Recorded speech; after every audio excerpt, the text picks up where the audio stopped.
Hello friends, welcome to civil solve. Steel के इस lecture में हम ये देखेंगे कि कॉलम स्प्लाइस और वेब स्प्लाइस क्या होता है और इसकी डिज़ाइन जो है वो कैसे की जाती है। तो चलिए स्टार्ट करते हैं। Column splices. तो कॉलम स्प्लाइसेस क्या होता है? स्प्लाइसेस का मतलब होता है जॉइंट।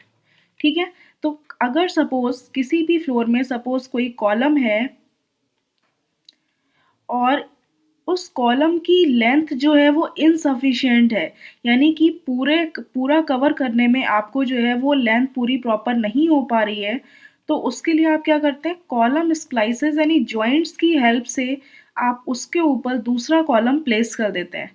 तो ये आपके कहलाते हैं कॉलम स्प्लाइसेस। जैसे कि ये कॉलम था, यहाँ तक सपोज ये आई सेक्शन है इस टाइप का, यहाँ पे ये आई सेक्शन चल रहा है। तो आपको पता है कि सिर्फ कॉलम की हाइट यहाँ तक कवर हो रही है, तो आपको और ज़्यादा कॉलम की लेंथ जो है वो इनसफिशिएंट मिल रही है, यानी और बढ़ानी है। तो उसके लिए आपने दूसरा कॉलम उसके ऊपर प्लेस कर दिया और इन दोनों को आपस में कनेक्ट करने के लिए आपने क्या किया कि यहाँ पे स्प्लाइसेस लगा दिए, यानी कि जॉइंट्स प्रोवाइड कर दिए, जिसकी हेल्प से अब इनको आपस में जब आप रिवेटिंग कर देंगे इनकी, तो ईजिली जो है ये कॉलम एक दूसरे से क्या हो जाएंगे, कनेक्ट हो जाएंगे। ठीक है। तो इस टाइप से जो है ये जॉइंट्स कहलाते हैं कॉलम स्प्लाइसेस। अब इसमें भी क्या होता है कि सपोज ये वेब पोर्शन है, तो इधर साइड से आप देख रहे हैं, तो इधर ये क्या किया आपने, एक वेब स्प्लाइस भी यहाँ पर प्रोवाइड कर दी, यानी कि यहाँ पर और पीछे साइड से, इधर साइड से आपने एक प्लेट लगाई और दूसरे साइड आई सेक्शन है पूरा, उसके दूसरे साइड से भी उधर साइड से एक प्लेट लगाई और इनको आपस में रिवेट से इस टाइप से जोड़ दिया। ठीक है। तो ये आपका कहलाता है वेब स्प्लाइस। इसको वेब स्प्लाइस कहते हैं। और यहाँ पे ये फ्लेंज में जो है आई सेक्शन के जुड़ा हुआ है, इसीलिए आप इसको कहते हैं फ्लेंज स्प्लाइस। ठीक है। तो बेसिकली है क्या, स्प्लाइस एक जॉइंट है when the given length of column is not sufficient. जब कॉलम की जो लेंथ गिवन है वो सफिशिएंट नहीं है, तब आप स्प्लाइसिंग करते हैं to increase the length of the column, जिससे एक दूसरे कॉलम को जोड़ते चले जाते हैं और कॉलम की लेंथ बढ़ती जाती है। ठीक है। तो ये स्प्लाइसेस जो हैं आप प्रोवाइड करते हैं, सपोज ये फुल लेंथ तक आपने ये कॉलम इस टाइप से बना दिया, यानी कि सपोज टोटल फ्लोर की हाइट जो है वो आपकी कैपिटल एच है।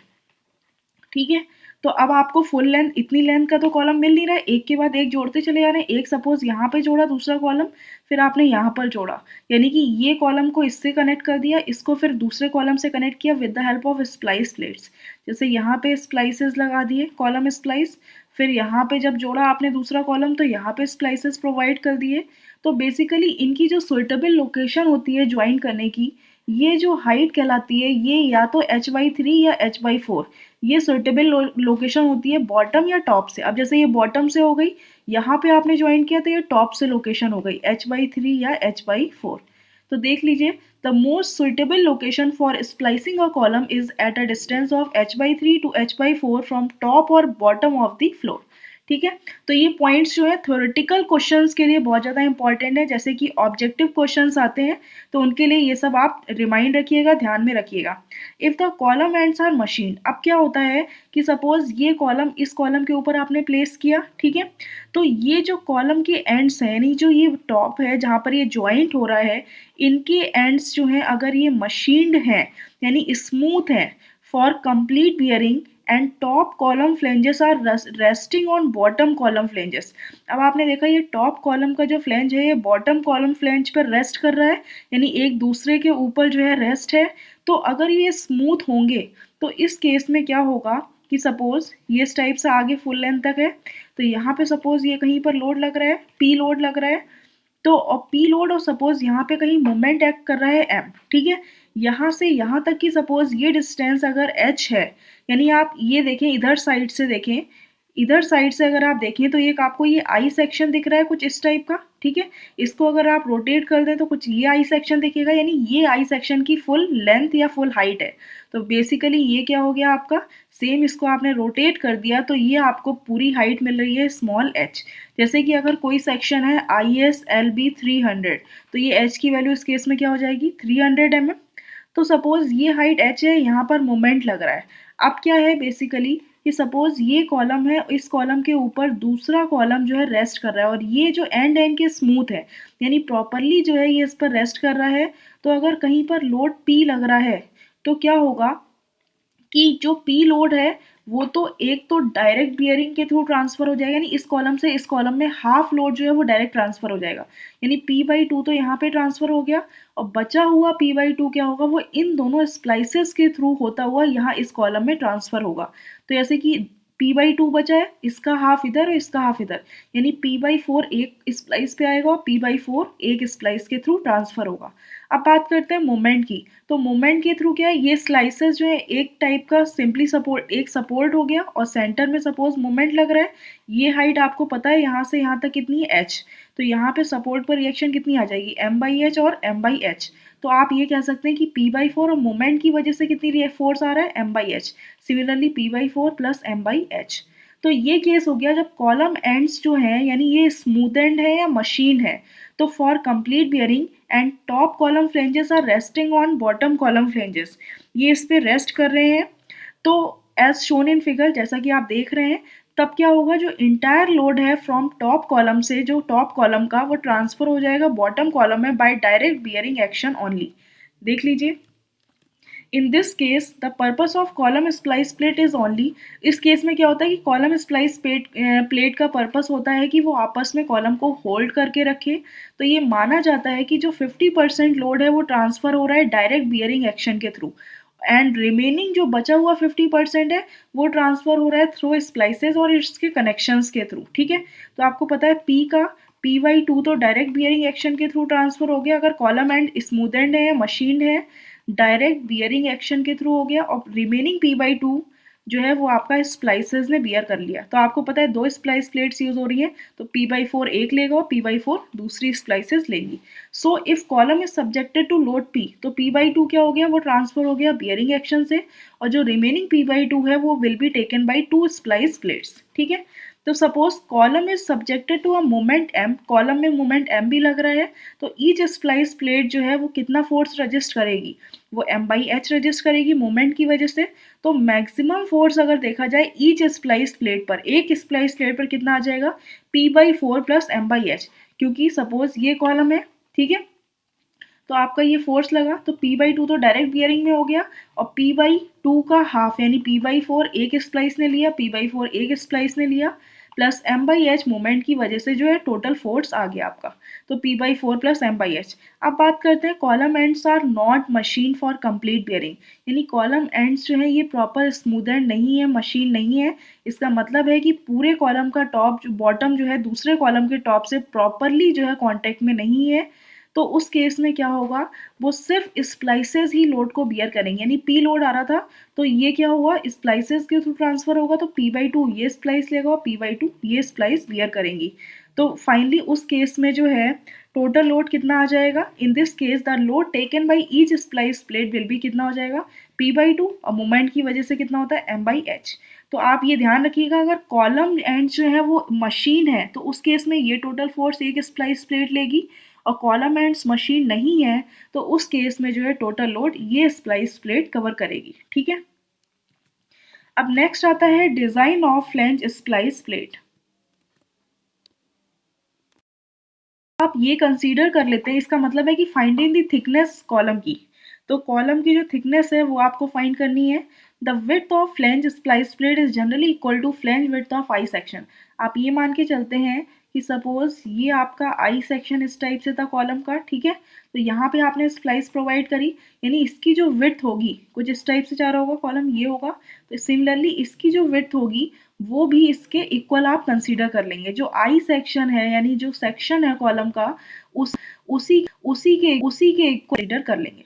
अब सपोज स्ट्रेंथ आपको स्प्लाइस प्लेट की कंप्रेशन में निकालनी है, तो फाइनली क्या हो जाएगा, विड्थ क्या है B, thickness of splice plate T है इंटू सिग्मा AC। ठीक है, जहाँ B क्या है, ये आपका है विड्थ ऑफ स्प्लाइस प्लेट, और T क्या है, T है आपका थिकनेस ऑफ स्प्लाइस प्लेट, और सिग्मा AC की जहाँ वैल्यू होती है 0.6 टाइम्स ऑफ Fy। तो ये ध्यान रखिएगा। अब नेक्स्ट टर्म आता है if column bottoms are machined, यानी जो कॉलम के बॉटम्स हैं वो मशीन है, तो उस केस में जो है ईच स्प्लाइस प्लेट कितना फोर्स लेती है आपको पता है, P/4 प्लस M/H, क्योंकि हाफ तो बियरिंग एक्शन के थ्रू ट्रांसफर हो जाता है, तो ये वैल्यू जो है स्ट्रेंथ ऑफ स्प्लाइस प्लेट से कम या इक्वल होनी चाहिए B into T into sigma A C, क्योंकि स्ट्रेंथ क्या है, ये मैक्सिमम वैल्यू हो गई परमिसिबल लिमिट, तो इसकी वैल्यू इससे कम या इक्वल होनी चाहिए। If column ends are not machine, तो आपको पता है डायरेक्टली स्प्लाइस प्लेट लोड लेगी, यानी P by two plus M by H की जो वैल्यू है वो should be less than equal to होनी चाहिए B into T into sigma A C. Clear है? ये हो गई आपकी कॉलम स्प्लाइसेस की डिज़ाइन। अब नेक्स्ट आता है design of web splice plate. वो तो हो गया आपका फ्लेंज स्प्लाइस प्लेट, यहाँ पे बात कर रहे हैं वेब स्प्लाइस प्लेट की।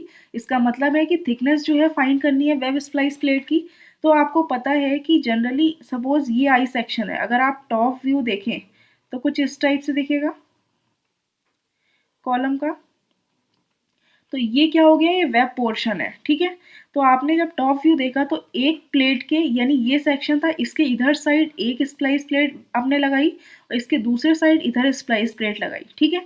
जैसे कि अगर आप देख रहे थे सामने से तो कुछ ये सेक्शन दिख रहा था, ये आपका वेब था, यानी एक प्लेट आपने इधर लगाई और एक बैक साइड से प्लेट लगाई। तो जब टॉप में देखेंगे तो एक प्लेट इधर लगी है, दूसरी प्लेट इधर लगी हुई है, इसको आपने क्या किया, रिवेट्स के थ्रू जो है ज्वाइंट कर दिया, ठीक है।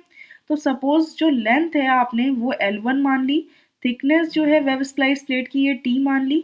अब आप यहाँ से देख सकते हैं जो रिवेट्स हैं ये डबल शेयर में एक्ट कर रहे हैं, क्योंकि एक यहाँ पे और एक यहाँ पे कटिंग होगी, यानी कि रिवेट्स डबल शेयर और बियरिंग में एक्ट कर रहे हैं, ठीक है।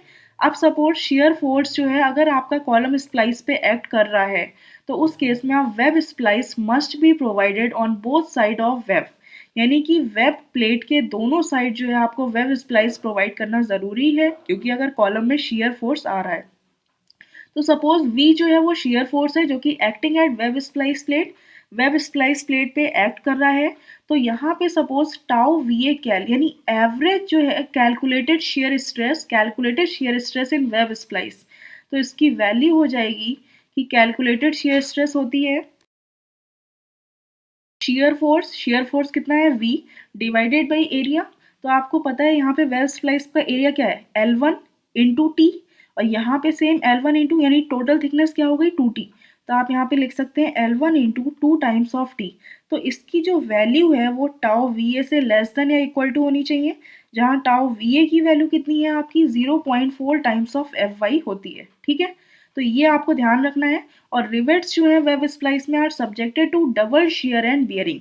तो रिवेट्स जो सब्जेक्टेड होते हैं वो आपके डबल शेयर में होते हैं, यहाँ पे आप देख रहे हैं, और बियरिंग में रहते हैं। क्लियर है? एक क्वेश्चन देख लीजिए, इससे आपको क्लियर हो जाएगा। Two ISMB 300 are spliced at a section, it is subjected to an axial compressive force, इसमें आ रहा है 300 kilo newton, shear force 75 kilo newton given है, मोमेंट जो है वो 20 किलो न्यूटन गिवन है। Assume the column ends are machine, आपको ये मान के चल रहा है कि कॉलम एंड्स मशीन है फॉर कंप्लीट बियरिंग। तो डिज़ाइन करना है कॉलम स्प्लाइसेस, तो आपको फ्लेंज स्प्लाइस और वेब स्प्लाइस दोनों ही डिज़ाइन करने हैं।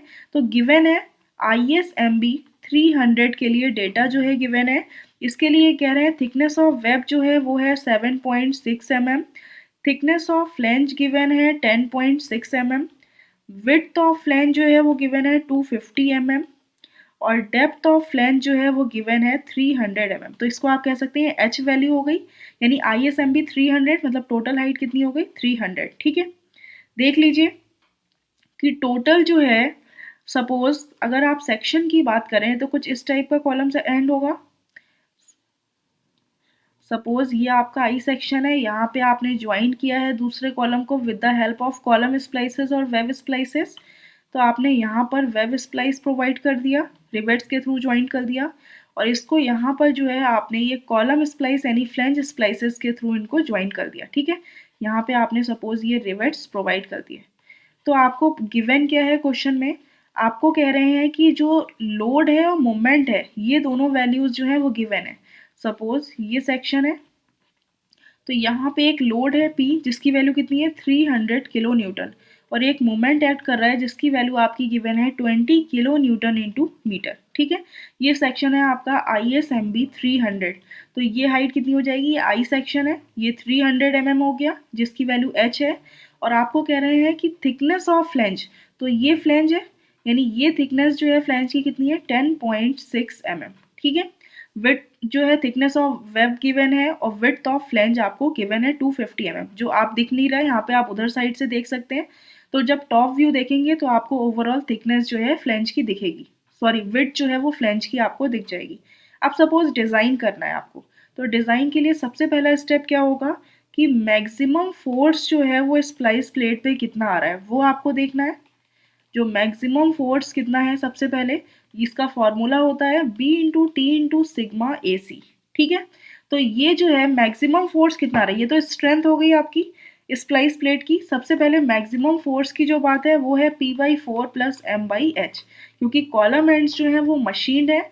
तो P की वैल्यू कितनी है 300 डिवाइडेड बाई 4 प्लस मोमेंट कितना है 20 किलो न्यूटन इंटू मीटर।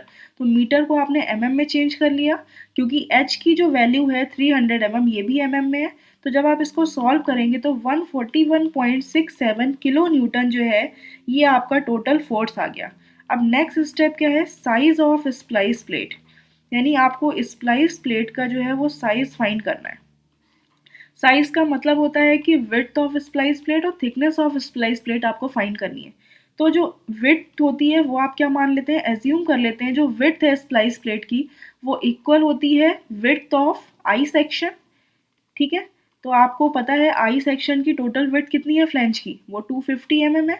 इसका मतलब है कि जो विड्थ है स्प्लाइस प्लेट की वो भी कितनी हो जाएगी 250 mm। अब फाइंड करना है थिकनेस। तो आपको पता है मैक्सिमम फोर्स को अगर आप स्ट्रेंथ के इक्वल रख दें, यानी P/4 प्लस M/H को अगर आप B into T into sigma A C के इक्वल रख दें, तो यहाँ से थिकनेस ऑफ स्प्लाइस प्लेट निकल आएगी। P/4 प्लस M/H की वैल्यू आप निकाल चुके हैं 141.67 किलो न्यूटन, ठीक है। तो into 10⁻³ equal to width of splice plate कितनी है 250 mm, थिकनेस आपको फाइंड करनी है। सिग्मा ए सी क्या रख सकते हैं, सिग्मा ए सी की वैल्यू होती है 0.6 टाइम्स ऑफ एफ वाई, ठीक है। तो यहाँ पे 0.6 एफ वाई कितना है, suppose 250 mm mild steel section consider कर लिया। तो यहाँ से जो थिकनेस आ जाएगी वो आपकी आ जाएगी 3.77 mm। तो ये थिकनेस जो है आपको मिल गई। तो फाइनली आपने प्रोवाइड कर दी final thickness which is equal to suppose 8 mm जो है आपने कंसीडर कर ली। इतनी आप जनरली कंसीडर कर लेते हैं, इतनी कम थिकनेस आप नहीं रखते, अप्रॉक्स मान लीजिए 8 mm या 6 mm। तो सपोज आपने 8 mm जो है वो थिकनेस प्रोवाइड कर दी। अब क्या करना है, कनेक्शंस डिज़ाइन करने हैं। कनेक्शंस का मतलब है कि कितने रिवेट्स जो हैं वो आप यूज़ कर रहे हैं। फोर्सेस डिज़ाइन हो गया, विड्थ हो गई, थिकनेस डिज़ाइन हो गई, यानी कि यहाँ पे आप फाइंड करना है नंबर ऑफ रिवेट्स। तो इसके लिए आप क्या करते हैं कि सपोज आपको थिकनेस पता है, थिकनेस कितनी है 8 mm, ठीक है। तो यहाँ से अनविंस फॉर्मूले की हेल्प से आप डायमीटर ऑफ रिवेट फाइंड कर सकते हैं, नॉमिनल डायमीटर। तो ये क्या होता है 6.04 of root T, 6.04 root T Unwin's formula होता है। तो 6.04 रूट टी थिकनेस क्या है 8। तो फाइनली ये वैल्यू आ गई 17.08 mm। तो सपोज आपने प्रोवाइड कर दिया फाई इक्वल टू 20 mm। अगर आप अनविंस फॉर्मूला नहीं भी लगाते हैं तो डायरेक्टली एज्यूम कर लीजिए फाई 20 mm है, तो डायमीटर ऑफ रिवेट होल हो जाएगा 21.5 mm। तो यहाँ से आप रिवेट वैल्यू फाइंड कर लीजिए। आपको पता है जो भी फ्लैंज स्प्लाइसेस हैं वो सिंगल शेयर में होते हैं, यानी π/4 into D square into F S.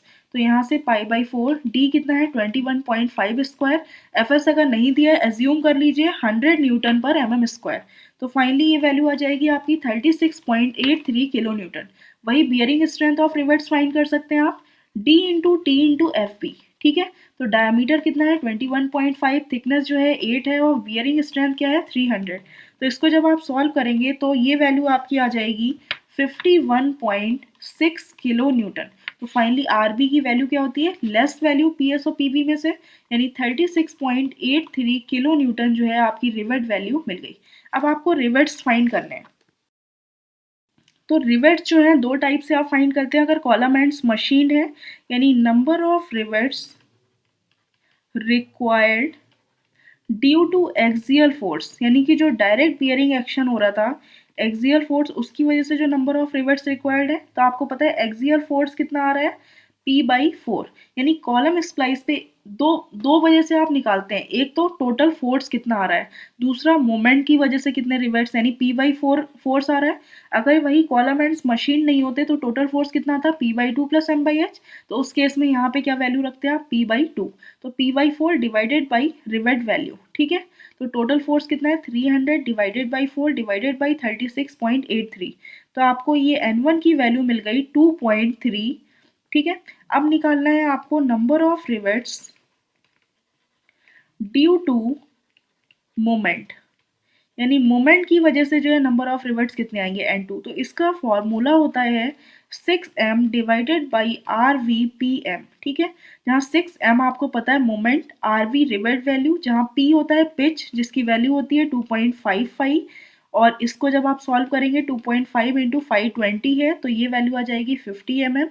M जो होता है नंबर ऑफ रिवेट लाइंस, कितनी जो है रिवेट लाइंस आप प्रोवाइड कर रहे हैं, ठीक है। तो सपोज आपने जो है एज्यूम कर लिया 2 रिवेट लाइंस आप प्रोवाइड कर रहे हैं, तो N2 इक्वल टू क्या आ जाएगा, रूट ऑफ 6, मोमेंट आपका है 20 किलो न्यूटन इंटू मीटर, तो इसको न्यूटन इंटू mm में कन्वर्ट कर दिया 10⁻6 से मल्टीप्लाई करके। रिवेट वैल्यू आपको पता है 36.83 किलो न्यूटन है, न्यूटन में कन्वर्ट कर दीजिए 10⁻3। पिच आपको निकाल चुके हैं 50 mm, और number of rivet line suppose आपने 2 एज्यूम कर ली तो यहाँ पे 2 यूज़ कर लिया, ठीक है। अब इसको जब आप सॉल्व करेंगे तो ये आ जाएगा 5.7।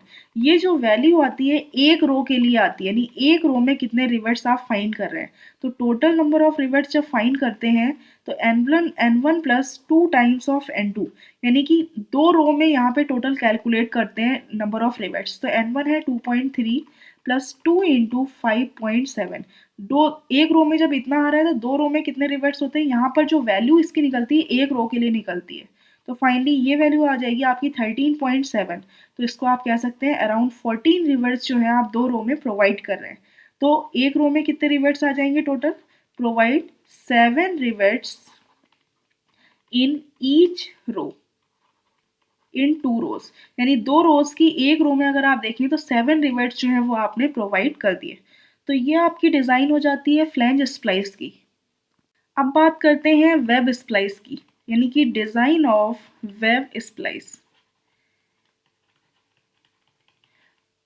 तो वेब स्प्लाइस के लिए शेयर फोर्स की रिक्वायरमेंट है। अगर क्वेश्चन में शेयर फोर्स गिवन है तो आपको वेब स्प्लाइस की डिज़ाइन करनी है। वही अगर क्वेश्चन में शेयर फोर्स नहीं गिवन है तो डायरेक्टली फ्लैंज स्प्लाइस की आप डिज़ाइन कर देंगे, ठीक है। तो अगर इसका टॉप व्यू देखें इस टाइप से होगा, यानी कि एक आपने वेब स्प्लाइस इधर प्रोवाइड करी, दूसरी वेब स्प्लाइस इधर प्रोवाइड करी, और इसको आपस में आपने रिवर्ट्स के थ्रू ज्वाइन कर दिया, ठीक है।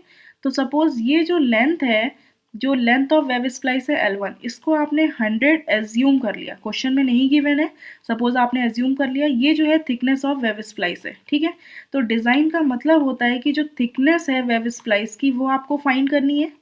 थिकनेस कितनी है, तो लेंथ आपने सपोज एज्यूम कर ली, तो आपको पता है टाउ VA कैल, ये किसके इक्वल होता है, shear force divided by total area surface area, यानी L1 into 2 times of T। इसको आप इक्वल कर देते हैं शेयर स्ट्रेंथ, यानी कि एवरेज जो शेयर स्ट्रेस है वो कितनी होती है 0.4 टाइम्स ऑफ Fy 250, ठीक है। तो यहाँ से शेयर फोर्स आपको क्वेश्चन में गिवन है 75 किलो न्यूटन, इसको 10⁻3 न्यूटन से कन्वर्ट कर दिया। L1 आपने एज्यूम कर ली है length 100 mm into twice of thickness which is equal to 0.4 into 250। तो फाइनली यहाँ से जो थिकनेस आ जाएगी वो आ जाएगी 3.75 mm। तो आप क्या करेंगे, प्रोवाइड कर देंगे thickness of web splice equal to 8 mm। Generally 8 mm thickness आप प्रोवाइड कर देते हैं मिनिमम, ठीक है। तो 8 mm थिकनेस प्रोवाइड कर दी। अब आपको यहाँ देखना है कि रिवेट्स कितने रिक्वायर्ड हैं, number of rivets required which is equal to क्या हो जाएगा F/RV। तो यहाँ से अब रिवेट वैल्यू आपको फाइंड करनी है। तो रिवेट वैल्यू आपको पता है यहाँ पे जो है ये जो रिवेट्स होते हैं डबल शेयर में होते हैं, यानी 2 into π/4 into D² into FS। तो इसको जब आप सॉल्व करेंगे तो आपको पता है 73.6 किलो न्यूटन, यानी पहले जो वैल्यू आई थी उसका डबल आपने कर दिया। वही बियरिंग में जो वैल्यू आ रही है D into T into FB, ठीक है। तो यहाँ से जो आपको रिवेट्स वैल्यू यानी PB की वैल्यू आ जाएगी वो आपकी मिल जाएगी। यहाँ पे डायमीटर आपको पता है कितना है 21.5। अब यहाँ पे T देखना है, तो आपको पता है कि एक ये मेन प्लेट है और इसके ऊपर ये एक टाइप की कवर प्लेट्स की तरह वर्क कर रही हैं। तो इनकी थिकनेस क्या है 8 mm 8 mm, और ये जो वेब है इसकी थिकनेस क्या है, ये क्वेश्चन में गिवन है आपकी 7.6 mm। तो 7.6 या इन दोनों का कवर प्लेट का सम, तो जो भी लेस होगा वो यूज़ करते हैं। तो फाइनली टी क्या हो जाएगा आपका 8 + 8 या 7.6, जो भी वैल्यू इसमें लेस होगी वो यूज़ करेंगे। तो आपको पता है मेन प्लेट थिकनेस कितनी है 7.6, ठीक है। तो यहाँ पे आप क्या पुट कर देंगे 7.6, एफ वी की वैल्यू आपको पता है 300, तो ये वैल्यू आपकी आ जाएगी 49 किलो न्यूटन। तो फाइनली यहाँ से आपको रिवेट वैल्यू कितनी मिल गई 49 किलो न्यूटन, ठीक है। उस केस में पहले में क्या हो रहा था कि आपको पता है ये कॉलम है और इसके साथ ये आपकी फ्लैंज स्प्लाइस लगी है, तो इसकी थिकनेस आपकी 10.6 थी और इसकी जो है 8 थी। तो फाइनली जो मिनिमम थिकनेस होती है इन दोनों में वो आपने कंसीडर कर ली। यहाँ पे ये दो कवर प्लेट लग रही हैं, तो इस टाइप से यहाँ पे ये 7.6 mm जो है आप थिकनेस ऑफ प्लेट कंसीडर कर लेंगे। तो फाइनली यहाँ पे नंबर ऑफ रिवेट्स निकालने हैं। फोर्स आपको पता है टोटल शेयर फोर्स कितना है 75 kilo Newton, divided by rivet value है 49, तो ये आ जाएगा 1.67। तो फाइनली आप कितने रिवेट्स प्रोवाइड कर देंगे, 2 रिवेट्स जो हैं हर साइड कॉलम के आप प्रोवाइड कर देंगे, ठीक है। तो ये आपकी ओवरऑल स्प्लाइसेस की डिज़ाइन जो है वो कंप्लीट हो जाती है। Thank you friends.